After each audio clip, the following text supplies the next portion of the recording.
ઇન્વેસ્ટિંગમાં છે ને એક ડેન્જરસ ટ્રેપ છે. તમે ફક્ત હાઇલાઇટ જુઓ છો, ફેલિયર્સ નથી જોતા. બધાની પાસે ગૂગલ છે, બધાની પાસે યુટ્યુબ છે. પ્રોબ્લેમ નોલેજ નથી, problem consistency beats brilliance. Layman investor માટે આ ખૂબ જ મહત્વની વાત છે. How this fits in investing. કોઈ બી સક્સેસફુલ ઇન્વેસ્ટર બનવા શું કોપી કરવી જરૂરી છે? કારણ કે તમને જે બતાવશે તો people always going to hide the losses. Success stories exaggerate થાય છે, લકને સ્કિલ તરીકે દેખાડવામાં આવે છે.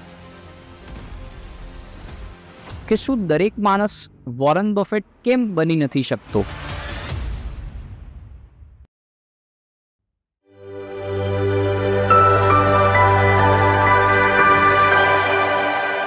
નમસ્કાર વાલા દર્શક મિત્રો, હું મિહિર સ્વાગત કરું છું આપનું ઇવોલ્વ એમમાં. આજના વિડીયોમાં હું એક ચોક્કસ ઓનેસ્ટ પ્રશ્ન પૂછવા માંગુ છું કે શું દરેક માણસ વોરન બફેટ કેમ બની નથી શકતો? બધાની પાસે ગૂગલ છે, બધાની પાસે યુટ્યુબ છે. પ્રોબ્લેમ નોલેજ નથી, પ્રોબ્લેમ એ માઇન્ડસેટ છે. તો હું ચોક્કસથી એવું કહીશ કે કોઈ બી સક્સેસફુલ ઇન્વેસ્ટર બનવા શું કોપી કરવી જરૂરી છે?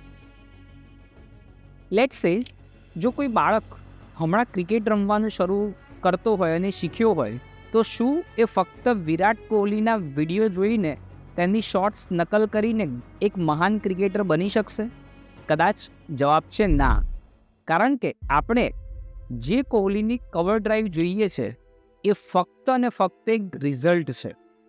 એની પાછળ એની વર્ષોની સંઘર્ષ કથા છે, પ્રેક્ટિસ છે, ડિસિપ્લિન છે, પ્રોસેસ છે, સપોર્ટ છે. આ જ ભૂલ મોટા ભાગના ઇન્વેસ્ટર્સ કરતા હોય છે. આ જે કોન્સેપ્ટ છે એને થોડું સરળતાથી સમજવાની જરૂર છે. પ્રશ્ન એ છે કે શું રિઝલ્ટ કોપી કરવાથી મળશે? રિઝલ્ટ મળશે કે નહીં મળે?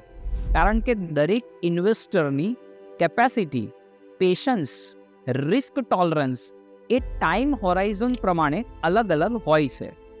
કોપી એટલે શોર્ટકટ, અને શોર્ટકટ ઘણી વખત નુકસાન તરફ લઈ જાય છે. હું તમને એક એક્ઝામ્પલ આપું ટેનિસના પ્લેઇંગ કોન્સેપ્ટમાં.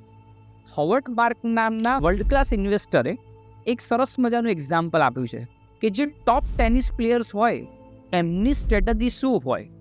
વિનર્સ શોટ મારવાની. પરંતુ જે નવીન પ્લેયર હોય એ શું એ વિનર શોટ મારવા જશે તો એ જીતી શકશે? ના, બોલ નેટમાં જશે, મેચ હારી જશે. એટલે હોવર્ડ માર્ક્સ એવું જ કહે છે કે જે નવીન રોકાણકાર હોય એને જીતવાનો રસ્તો છે ને વિનર શોટ નથી, પરંતુ લૂઝર શોટ ન મારવો તે છે. એનો અર્થ બોલ ફક્ત નેટ ઉપર પાડતા રહો. 8 થી 10 શોટ વાગશે. પેશન્સ રાખો, ડિસિપ્લિન રાખો, મિસ્ટેક ના કરો. Consistency beats brilliance. Layman investor માટે આ ખૂબ જ મહત્વની વાત છે. How this fits in investing. ઇન્વેસ્ટિંગમાં પણ આ જ છે. લેમેન ઇન્વેસ્ટર્સ જીતે છે જ્યારે તે બેસિક્સ સાચા કરે છે, અસેટ અલોકેશનને પાડે છે અને કન્સિસ્ટન્સી સાથે ઇન્વેસ્ટિંગ કરે છે. You have to play your own game. Successful નવીન રોકાણકાર શું કરશે? એ પોતાની જ ગેમ રમશે. કોઈને લોંગ ટર્મ કંપની સમજવામાં સ્ટ્રેન્થ હોય, કોઈને બેલેન્સ પોર્ટફોલિયો મેન્ટેન કરવામાં સમજ હોય, અને કોઈને એક ડિસિપ્લિન ઇન્વેસ્ટિંગમાં સમજ હોય. તો ટ્રીક એ છે કે તમે તમારી સ્ટ્રેન્થને ઓળખો, તમારી વીકનેસનો તમે સ્વીકાર કરો અને એને અનુરૂપ તમારી ઇન્વેસ્ટિંગ સ્ટ્રેટેજીને ફોલો કરો.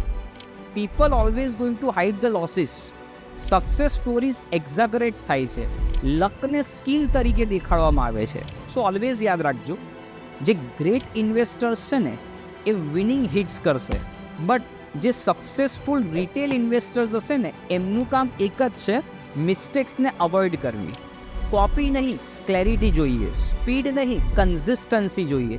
એક્સાઇટમેન્ટ નહીં, ડિસિપ્લિન જોઈએ. યાદ રાખજો, ઇન્વેસ્ટિંગમાં લોંગ ટર્મ સક્સેસફુલ ફ્લેશી ડિસિઝન્સમાં નથી આવતું, પરંતુ ઓર્ડિનરી ડિસિઝનને એક્સ્ટ્રા ઓર્ડિનરી કન્સિસ્ટન્સીથી કરવામાં આવે છે.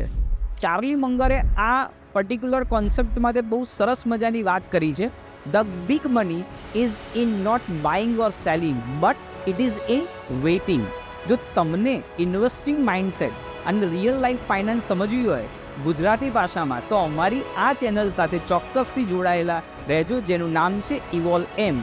આજે જ આપણી ચેનલને સબસ્ક્રાઈબ કરો, લાઈક કરો અને જલ્દીથી બીજા વિડીયો માટે પણ તૈયાર રહેજો. Thank you.